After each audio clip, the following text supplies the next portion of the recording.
Doutoras e doutores, seja bem-vindo ao terceiro episódio do podcast da Comissão de Direito Médico da OAB de Minas Gerais. Um episódio muito significativo para a gente, porque hoje nós estamos dentro da sede do Conselho Regional de Odontologia de Minas Gerais, com o presidente do Conselho Regional, que vai bater um papo muito legal com a gente aqui. Então, hoje vai ser imperdível, novidades para vocês.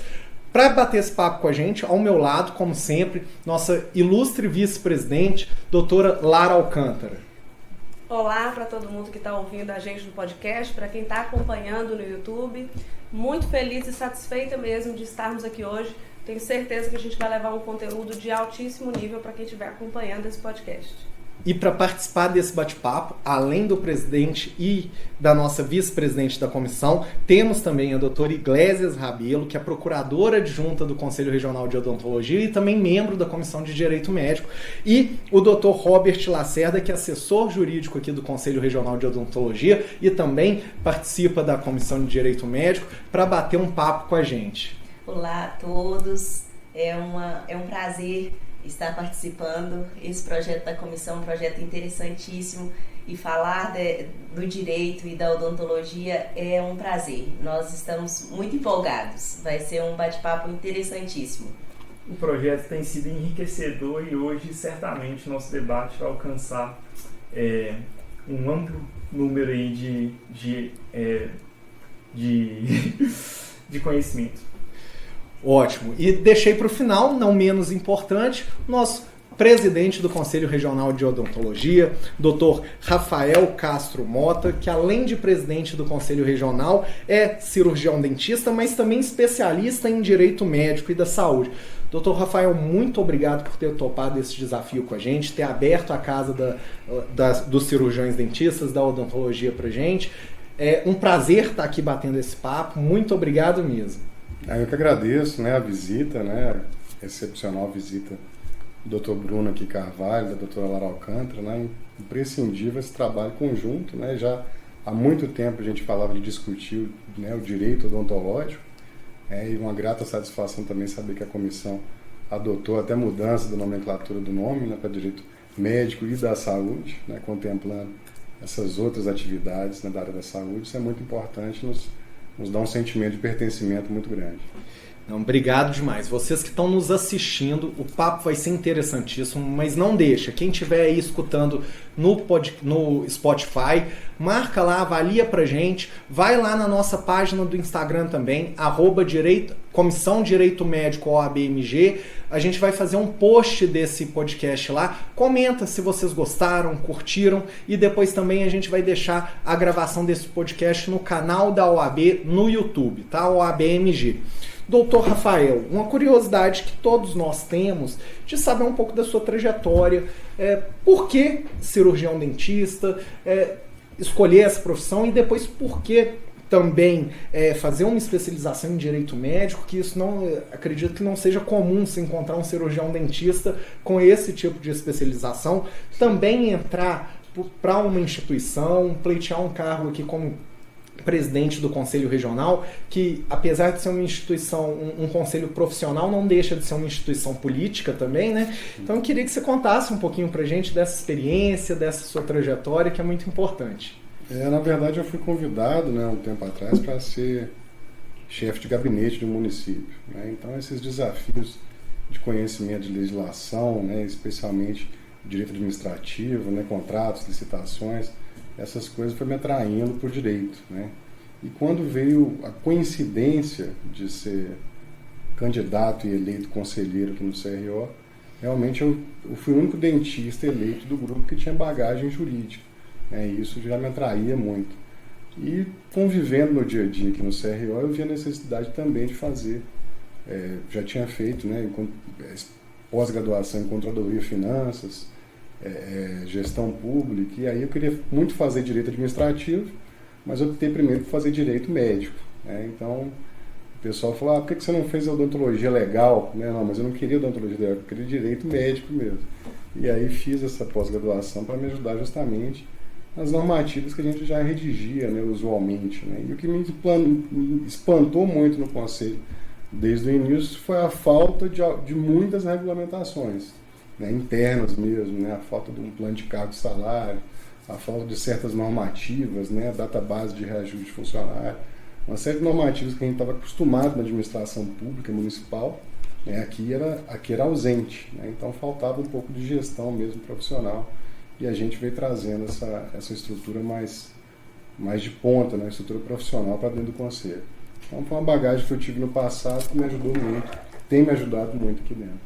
É importante a gente falar que apesar da gente utilizar essa nomenclatura de direito médico, e o Dr. Rafael como dentista ter feito uma especialização nessa área, como ele bem disse, não seguir para o lado da odontologia legal, mas para o direito médico, mas é porque essa nomenclatura, na verdade, ela abrange todas as normas relacionadas ao direito da saúde. Então, a odontologia, outras áreas da saúde, tudo que envolve essa relação com a saúde está alcançado pelo direito médico. Hoje a gente já tem essa preocupação de utilizar direito médico e da saúde para que isso fique bem claro. Mas eu imagino que tenha sido esse caminho, né?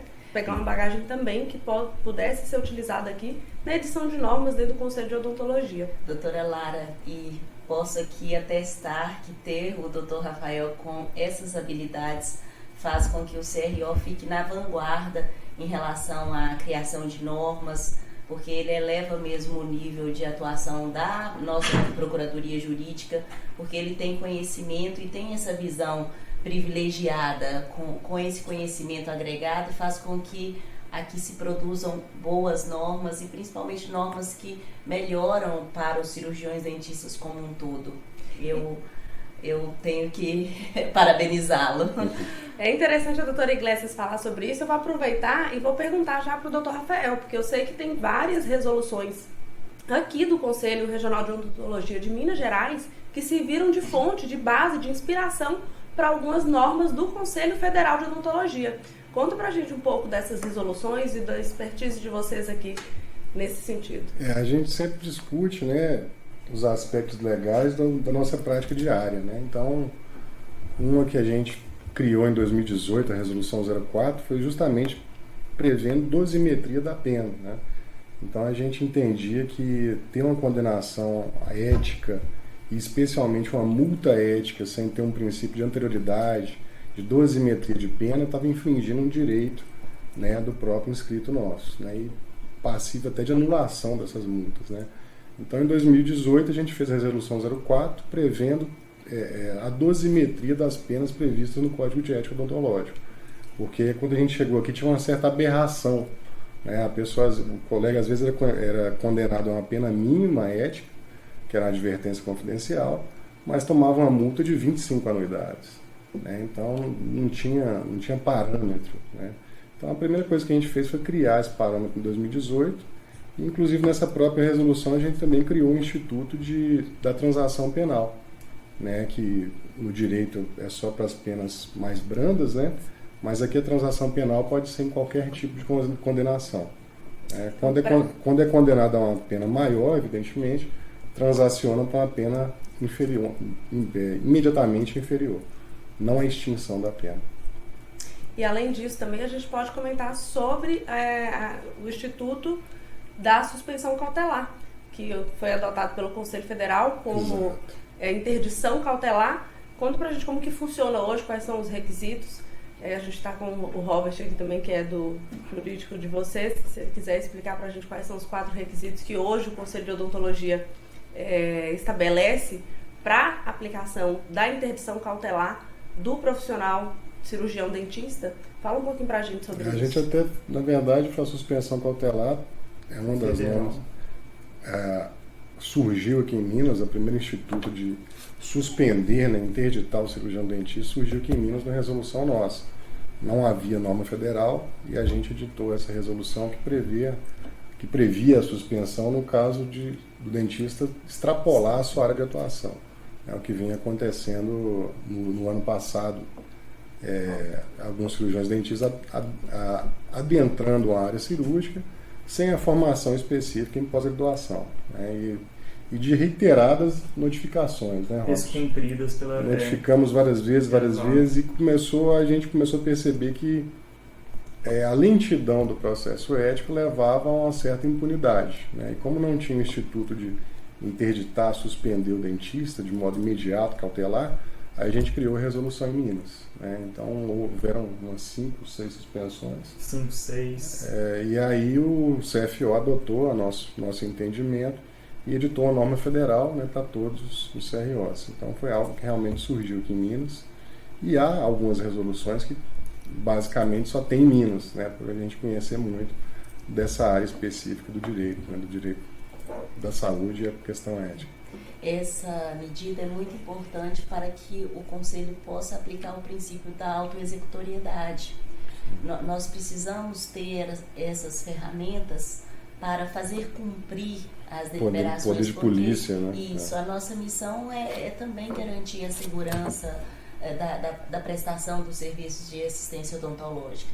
Então, essa nossa missão, ela precisa ser resguardada e executada com ferramentas que levem ali de forma eficaz para a população a nossa atuação, para que não fique só um cenário de cobra anuidades, que as pessoas pensam, né? Não, os conselhos de fiscalização só servem para isso.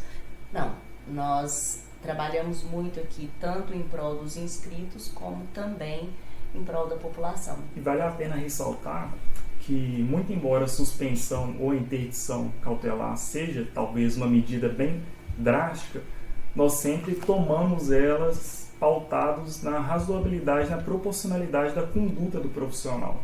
Daí sempre após constatados os indícios de autoria e materialidade.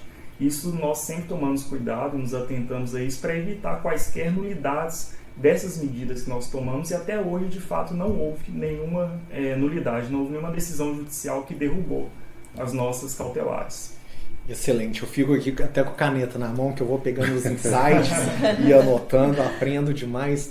Em cada vez que a gente vai gravar um podcast, conversar com vocês, é sempre um aprendizado. Robert, esse tipo de decisão, ela é colegiada aqui no CRO? A nossa resolução prevê que a diretoria pode emanar essa decisão, expedir essa decisão, que hoje vai no formato de portaria, e posteriormente ela vai para a plenária, que aí sim é um colegiado, que é referendado, exatamente. Perfeito. E como você falou, não é qualquer infração ou indício de infração que vai levar o cirurgião dentista a ser suspenso cautelarmente.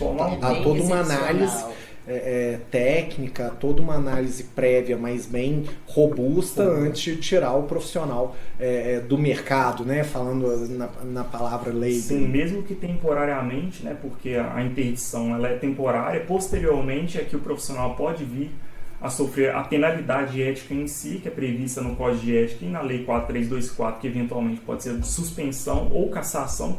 Claro, essas penalidades são sempre analisadas de acordo com a gravidade da infração que o profissional veio a cometer, eventualmente. E outro ponto interessante que o Dr. Rafael chegou a comentar é sobre a transação. Mesmo esses profissionais que foram punidos com suspensão, por exemplo, eles podem fazer a transação e a penalidade imediatamente anterior seria de censura pública. Ou seja, é uma transação que leva e que alcança um benefício muito grande para o profissional também. Entendi. Vocês têm sentido aumento de processos éticos, denúncias, suspensões? Como que está o cenário hoje da questão ética dos cirurgiões dentistas? Nós temos sentido principalmente uma melhor qualidade dos processos do que simplesmente a quantidade. Porque se nós formos analisar a quantidade, a fiscalização produz um número enorme de processos. Tem fiscais espalhados por Minas inteira. Nós temos as delegacias do conselho e os fiscais trabalham. Cada fiscalização gera um processo administrativo. Nem todos os processos administrativos vão virar processos éticos, evidentemente. Existe aí um filtro, existe aqui também no conselho um intuito mais de não tão punitivo, mas também pedagógico. Afinal, o profissional eventualmente pode falhar, pode esquecer algo pequeno, mas aí, nem nessas situações é claro que nós também vamos adotar medidas pedagógicas. Teve uma inovação também desde o ano passado, que foi o nosso sistema novo, né, de gestão do conselho. Ele é um sistema mais online, né, mais um web service, mais disponível. Então a inscrição no conselho hoje, a primeira inscrição no conselho, inscrição de especialidade, todo tipo de processo hoje é digital, né? E finalmente também as nossas denúncias, elas passaram a ser no formulário digital nesse programa, né? Então, além de ter aumentado o número de denúncias por causa desse novo canal, finalmente agora a denúncia permite acompanhamento até o final, né? Então a pessoa denuncia, e antigamente ficava aquele sentimento de denunciei, mas não aconteceu nada, porque o processo ético é sigiloso. Então agora a pessoa denuncia no site, pode acompanhar a evolução da denúncia até o final. Então deu um sentimento mais de pertencimento também para a pessoa que denuncia e para o colega que denuncia também. Você traz maior acesso também, né? Muitas vezes a pessoa fica...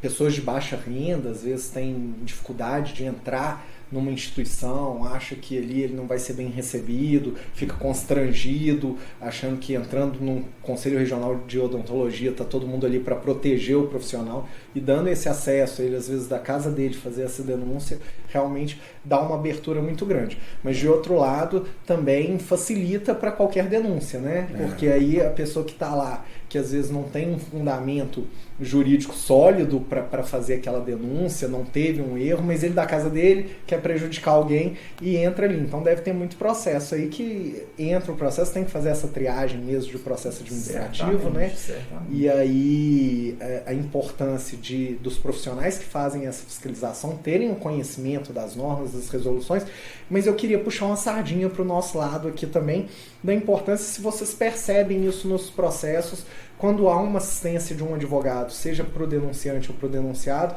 ou quando a gente sabe que o processo ético profissional ele não tem a obrigatoriedade de ser tanto denunciante quanto denunciado ser assistido por um advogado, mas isso traz uma qualidade para o processo, não só para quem está sendo assistido por advogado, mas para o julgador também. Sim, com certeza, né? A gente a questão do dativo aqui no nosso Código de Processo Ético, na verdade, um dentista pode ser dativo, né? O ideal seria que realmente um advogado fosse dativo, né? Algo que carece também de até revisão do nosso Código de Processo Ético. Podemos colocar como uma proposição para a atualização do nosso Código de Ética, que está em fase de atualização. Defensor dativo, exato. E a gente já arca com algumas, nessa questão até de inclusão social, da pessoa se sentir confortável denunciar. Aqui também a gente arca também até com as perícias, né, para as pessoas de baixa renda, né? Então o conselho ele paga a perícia quando a pessoa não tem hipossuficiência para poder arcar com a perícia odontológica, né? Então isso é muito interessante. A qualidade realmente dos advogados, né, que vem aqui, os processos conduzidos por advogado realmente é muito superior.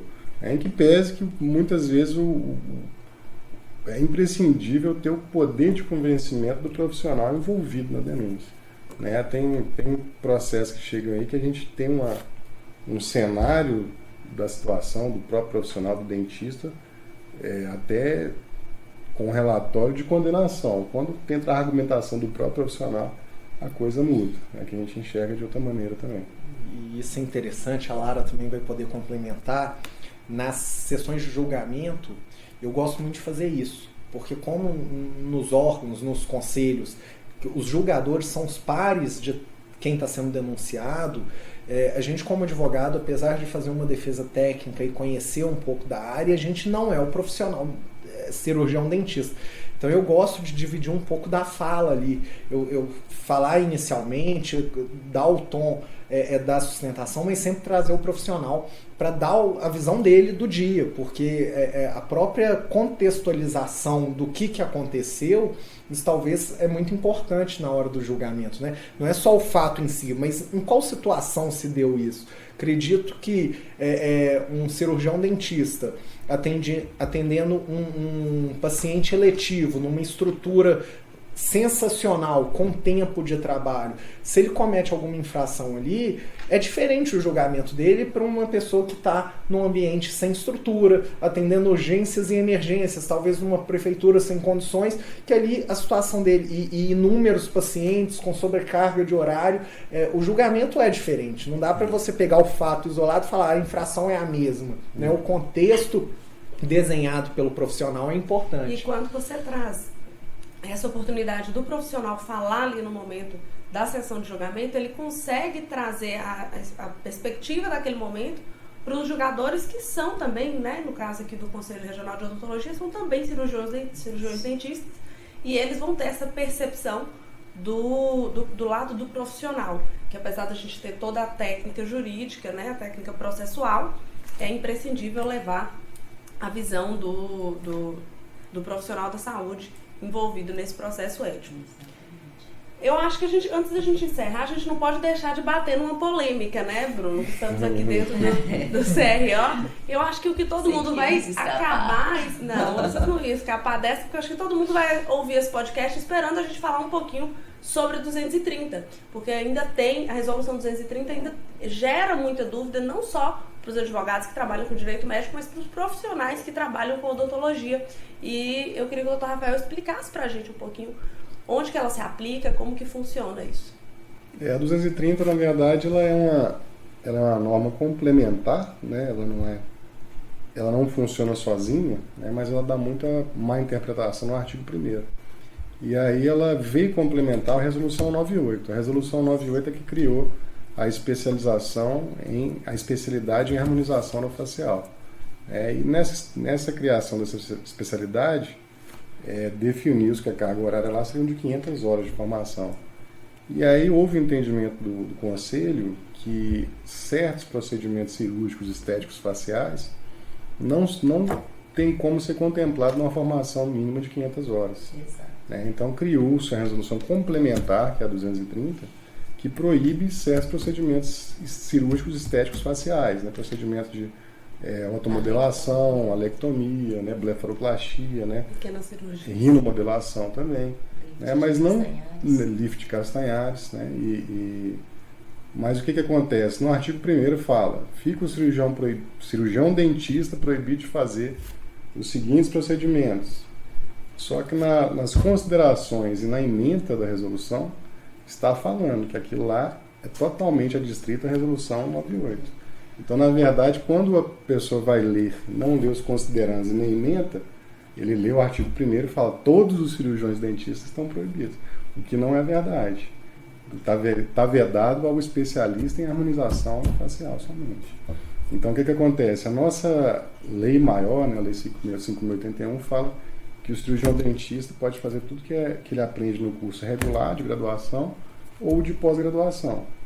Então a gente entende que o cirurgião dentista tendo formação de pós-graduação na área cirúrgica, como é o caso do bucomaxilo, ele pode fazer todos aqueles procedimentos e faz, na verdade. Para vocês terem uma ideia, a carga horária do bucomaxilo, de cirurgia bucomaxilo, é de 3.000 horas. 3.150 horas, né? Então, assim, de harmonização, 500 horas. 500 horas, né? E na verdade até há outras possibilidades, que são as novas pós-graduações cirúrgicas estéticas faciais que estão surgindo, né? Então tem pós-graduações muito específicas hoje que estão surgindo para odontologia para fazer cirurgias estéticas faciais, né? Nariz, né? Lift, né? Lip lift é permitido já, mas não há essa vedação. Então a odontologia ela só depende de formação, né, em formação em graduação e pós-graduação. Aquilo que você não tem na graduação, evidentemente, você vai precisar de uma pós-graduação. E nem tudo pós-graduação vai ser reconhecido como especialidade odontológica. Né? As especialidades odontológicas são definidas pelo CFO, né, e há alguns requisitos. Mas a pós-graduação você pode ter em qualquer área. Né? Eu, por exemplo, tenho pós em Direito Médico, Controladoria, Finanças e Gestão Pública. Né? Eu não vou falar que eu sou especialista, mas eu sou pós-graduado nessas áreas. Né? E a odontologia evolui com isso, com a formação em pós-graduação. O nosso entendimento jurídico em relação a 230 é que o Conselho, inequivocamente, ele tem competência para disciplinar especialidades. O STF já reconheceu isso. Então, na 198, o CFO disciplinou a especialidade de ROF.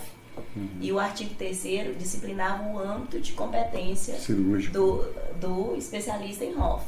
A 230, ela apenas regulamentou o artigo 3º da 198. Então, é uma norma complementar ao artigo 3º. Então, ela se aplica... Não de caráter geral. Não de caráter geral. Ela não foi uma norma criada para se aplicar a todos os cirurgiões dentistas de forma indiscriminada. É o que nós defendemos em todas as nossas defesas. Nós só estamos fazendo cumprir o disposto na lei.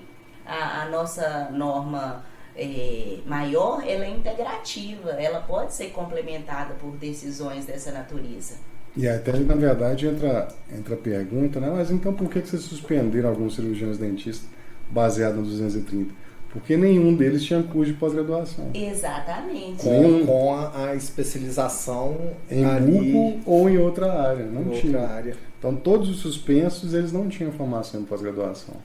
Então, esse que foi a grande pegada. Perfeito. E só para contextualizar aqui para algumas pessoas que nos escutam ou nos assistem e não são da área especializada, que ROF é harmonização orofacial.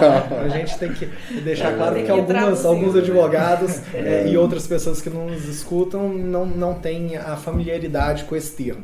Agora, essa resolução, eu achei super interessante a questão das polêmicas, porque a gente já está acostumado com polêmica na área do exercício profissional de profissões distintas brigando por um determinado espaço. Então, não é de hoje que, por exemplo, o Conselho Federal ou os Conselhos Regionais de Medicina brigam com a área da odontologia, com os Conselhos Regionais de Odontologia, falando que a área específica da medicina, a área específica da odontologia, assim como várias outras profissões da área da saúde. Mas essa em específico a gente teve próprios cirurgiões dentistas atacando uma resolução do conselho, que isso eu achei assim, sem fazer o posicionamento de favorável ou contra, mas é uma coisa que é uma novidade, né? Você ter profissionais daquele conselho brigando ativamente contra uma norma que aquele mesmo conselho emanou. E é interessante essa explicação de que não se aplica para todo mundo, porque uma interpretação, de acordo com o entendimento do Conselho Regional de Odontologia, uma interpretação equivocada pode prejudicar o dentista que vá brigar com isso, de entender, olha, se o seu próprio conselho acha que você não é capaz, quem é você para brigar achando que é capaz? Mas não, ele pode ser capaz, desde que ele faça o curso adequado e tenha a formação adequada. E a grande pegada, na verdade, nossa é isso, é formação, porque há uma proliferação gigante de cursos livres, né, que não tem chancela de uma instituição de ensino superior, que não tem um plano pedagógico aprovado, que não dão um certificado válido pelo MEC. Então, muitos dentistas procuram esses cursos livres e saem de lá com um certificado que foi impresso na impressora que não tem valor legal, né? Então, o que o cirurgião dentista tem que procurar? Entidades que têm cadastro no MEC, que vão dar um certificado válido para ele poder adentrar essa área cirúrgica facial. É o que a gente vem trabalhando agora com a regulamentação desses cursos de pós-graduação, um controle mais perto do CRO nessa parte de ensino também. Perfeito. Lucas, como é que tá nosso tempo aí? 28. 28? Vamos, a gente, conversa tá boa, vamos falar um pouquinho do antes e depois, dá tempo da gente falar um pouquinho disso? O antes e depois surgiu em Minas também. Pois é. Conta pra gente um pouco sobre isso, como que foi. E tem uma história interessante com relação ao antes e depois.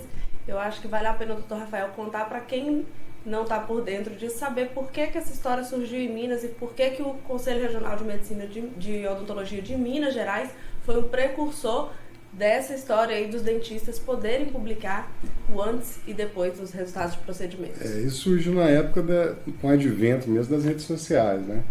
Então muitos colegas vêm postando imagem, né, de antes e depois dos tratamentos dos pacientes, e na nossa lei fala que é vedado expor o paciente em publicidade, né?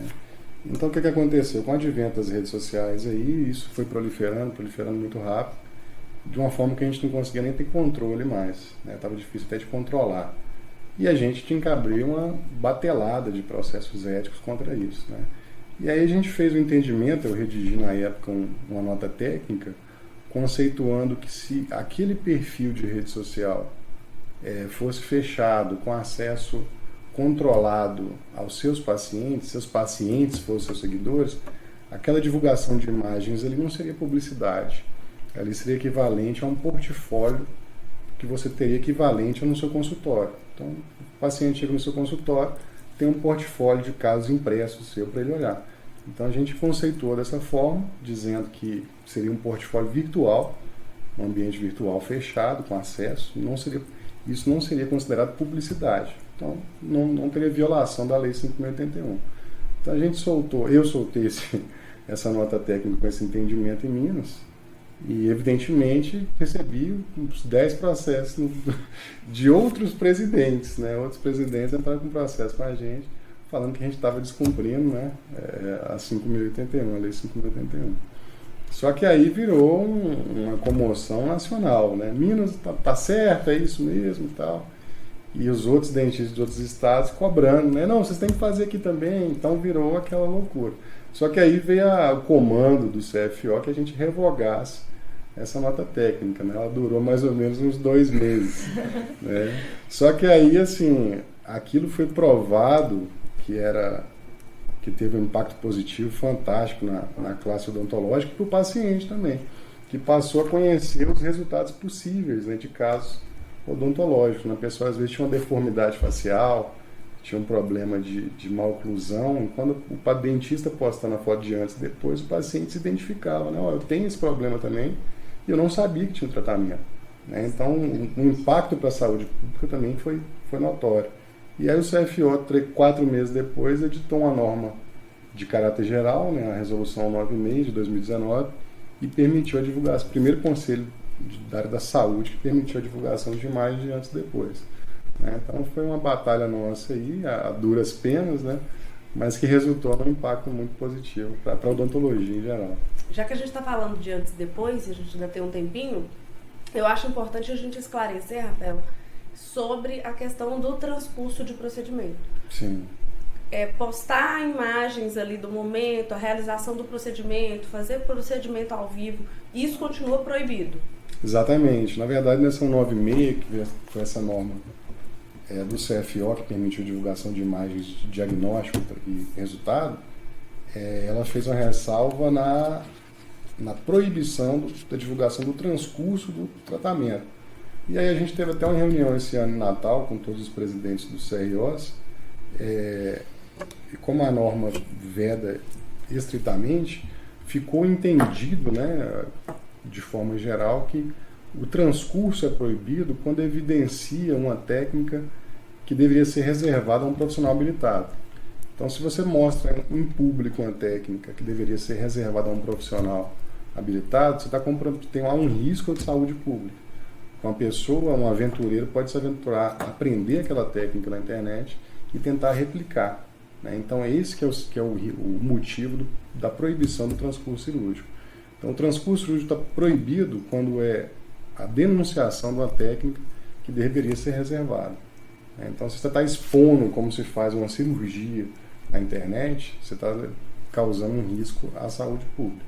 Né? Então, isso não pode estar público na internet. Então, na verdade, a divulgação de fotos ocasionais do transcurso, que não mostra como se faz a técnica, não é problema em si. O problema são mais vídeos, né, que vai mostrar a técnica no estrito senso dela. Eu acho que isso foi super esclarecedor, né, Bruno? Foi excelente. E agora, é importante deixar aqui registrado, e aí pelo menos é o meu entendimento, apesar do Conselho Federal de Odontologia permitir a postagem de antes e depois, juridicamente isso não é muito interessante, porque é entendido já pelo Poder Judiciário, já tem um entendimento firmado que, primeiro, quem trabalha com a parte estética, seja cirurgião dentista, seja médico ou outros profissionais da saúde, ele tem ali uma obrigação de resultado, ou seja, ele tem que atingir o resultado esperado para aquilo. Há uma presunção de culpa desse profissional se o resultado não é atingido. Sim. E somado a isso, a gente também já é pacificado que o Código de Defesa do Consumidor é aplicado a essa relação. Então, é uma relação de consumo. E na relação de consumo, assim como outras relações civis também, mas principalmente na relação de consumo, a promessa obriga o proponente. Ou seja, se você prometeu algo, você tem que cumprir. Então, quando o profissional vem nas suas redes sociais, postando antes e depois, várias vezes com resultado muito satisfatório e nunca relata algum problema, nunca conta um caso que não deu tão certo, é sempre o êxito e sempre exalta o êxito, hoje o judiciário já entende que aquilo é uma demonstração de resultado e ele induz ao paciente buscar aquele resultado. Então, se ele não atinge o resultado esperado naquele paciente, o judiciário já vem entendendo, e aí para os advogados que advogam para pacientes, isso é um prato cheio, eles vão lá na rede social do profissional e printa a tela para juntar num processo judicial, justamente falando isso. Olha, ele promete resultado, sim. Porque ele nunca contou um caso que deu errado. Ele não conta, ele não... mas eu falei no termo de consentimento que pode sair errado. Tudo bem, lá no termo escrito que o paciente mal entendeu, mas ele já foi com aquela cabeça formada de que aquele profissional sempre acerta. Então tem que ter um cuidado aí, apesar de eticamente ser permitido, eu acho sempre uma cautela, interessante essa cautela nessas postagens na rede social. Na verdade, até na nota técnica que a gente redigiu lá em 2018, havia menção a isso, a resguardar, né? A gente recomendava que no texto de cada publicação de antes e depois você resguardasse que as imagens são meramente ilustrativas, que os casos podem não ser replicáveis de um paciente para outro, que os resultados podem variar, né? Então a gente colocou essa recomendação expressa, né? E, infelizmente na resolução 96, que regulamentou antes e depois, faltou esse detalhe, né? Faltou essa precaução jurídica, porque o profissional liberal ele tem a obrigação de meio, não de resultado, né? Ele tem que usar todos os meios científicos dele para atingir o objetivo, não a obrigação de resultado. Em que pese que a gente já sabe que a cirurgia plástica já sofre com isso há muitos anos, né? Essa obrigação de resultado. E uma coisa que aumentou muito foi justamente, depois dessa liberação do antes e depois, o seguro de responsabilidade civil aumentou enormemente, né? O número de vendas de seguro de responsabilidade civil, porque há a maior casuística agora. Fica aqui a dica, né? Doutor Bruno e doutora Lara, fiquei até curiosa. Essa questão do antes e depois, como ela não é praticada pelos médicos, tem surtido algum efeito positivo para eles nos processos de responsabilidade civil? Vocês já fizeram essa análise, assim, porque os cirurgiões dentistas têm sido mais condenados por terem a permissão do antes e depois? Ou vocês não têm essa análise assim, num plano mais de condenações judiciais? Porque eu nunca tinha feito essa pesquisa com esse olhar da utilização do antes e depois para fins de condenação por responsabilidade civil em relação ao resultado. Eu não tenho esse dado, você tem? Eu não vou ter quantitativo esse dado de falar se sofre mais ou sofre menos. O que eu posso te falar é que quando tem a prova de antes e depois no processo, o peso ali é maior e as oportunidades de defesa diminuem, porque sempre a gente conversa que há um risco do procedimento, que todo procedimento de saúde tem um risco, que cada organismo... Eu costumo brincar que todo procedimento na saúde, no corpo de alguém, é um procedimento experimental. Dr. Rafael, o senhor pode ter feito todas 1 milhão de cirurgias daquela, estudou, fez, refez, sabe tudo, aquilo já está cientificamente comprovado. Se for fazer em mim, é uma experiência, porque é a primeira vez que você faz aquele procedimento em mim. Então você não sabe como que o meu corpo vai reagir, as minhas células vão reagir, então não deixa de ser um experimento. Então o risco ele existe, né? E sempre vai existir. Quando a gente não tem a publicidade envolvida, a gente sempre trabalha que o paciente foi esclarecido daquilo, que ele não foi induzido a nenhuma promessa de resultado. A gente trabalha com a documentação também e aí a gente fica preso ali no que tem de documento, mas as provas que serão produzidas. Quando vem essa prova do antes e depois, já gera no julgador um indício de que, olha, mesmo que ele comprovar todo o resto, mas pelo menos induzir que ele tem muito sucesso e a pessoa procurou justamente porque ele só posta o sucesso, isso induz sim o julgador e aí pode prejudicar a defesa do profissional. Agora, uma coisa é o Conselho Federal de Medicina não permitir o antes e depois. Outra coisa é os médicos não fazerem. Isso, se a gente entrar na rede social, a gente vai ver aí que não é a realidade, mas fica para um próximo assunto. É verdade. E, doutor Bruno, nós temos que combater esse entendimento de que é obrigação de resultado. Em que pese ser estético, essa vinculação de que é uma obrigação de resultado é muito massacrante juridicamente para o profissional que executa. É verdade. E eu sou suspeito para falar porque o meu trabalho de conclusão de curso da minha especialização foi exatamente sobre isso. Na época eu tratei da cirurgia plástica e estética, justamente falando que é uma obrigação de meio e fundamentando ali. Então, mas perante o judiciário eu sou voto vencido e vou ser voto vencido durante muito tempo até que alguém me convença de que a situação entre ser estético ou ser reparador é diferente ali. O risco, a alha do profissional de saúde, que é a aleatoriedade envolvida ali, ela está presente nos dois. Eu ficaria, só se vincula ao resultado se prometer resultado. Aí o profissional que abre aquele sistema, que mostra para o paciente como que ele vai ficar, bota a boca lá da Angelina Jolie e fala que vai ficar. Esse sim vincula o resultado. Ele prometeu, o que ele promete ele tem que cumprir. Ele vendeu aquilo. Mas não havendo a promessa, eu sou dessa teoria de que a obrigação continua de meio. O sistema deveria começar a atuar nesse sentido de convencer aí o judiciário, demonstrar cientificamente que não pode ter essa presunção. A nossa luta é sempre essa, né? Levar para o judiciário o entendimento com base nesses estudos. Um fato engraçado é que o número de processos éticos envolvendo a harmonização facial principalmente não tem crescido. São muito singelos, poucos mesmo. Pouquíssimos. Isso é interessante. Pessoal, o papo está muito bom. É um mérito muito bom da odontologia que atua firme para que o serviço seja prestado de forma adequada. E com maior resguardo jurídico, né? Eu acho que quem mexe com a harmonização e com estética hoje, eu acho que está mais resguardado na documentação. Exato. Que isso aqui assegura mesmo. Pessoal, o papo tá muito bom, mas eu já tomei um beliscão aqui da nossa vice-presidente, porque ela viaja hoje e ela já tem um ônibus marcado. Daqui a pouco ela perde o ônibus e aí a culpa será minha.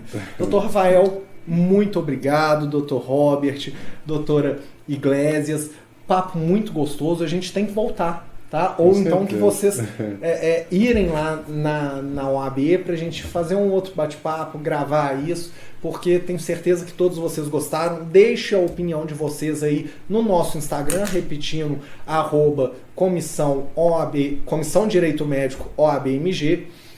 Considerações finais? Agradecer, né, esse bate-papo, né, essa visita à nossa casa aqui.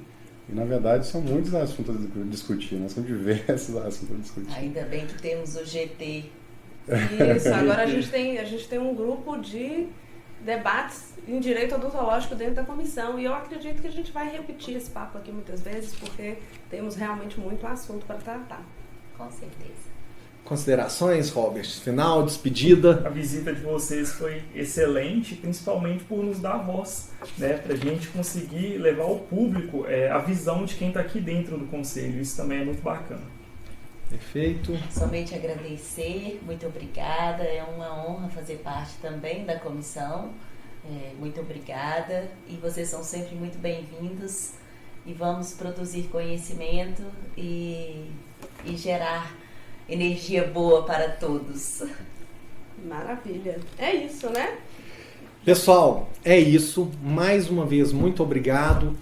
Curtam o nosso podcast lá no Spotify, avaliem pra gente, porque isso é muito importante. Lá no YouTube, OABMG, no canal do YouTube. Sigam a gente, @Comissão Direito Médico OABMG, e deixam seus comentários lá. Mais uma vez, muito obrigado pela presença de todos vocês, com a gente, escutando. Toda primeira quinta-feira do mês, um episódio novo. Muito obrigado.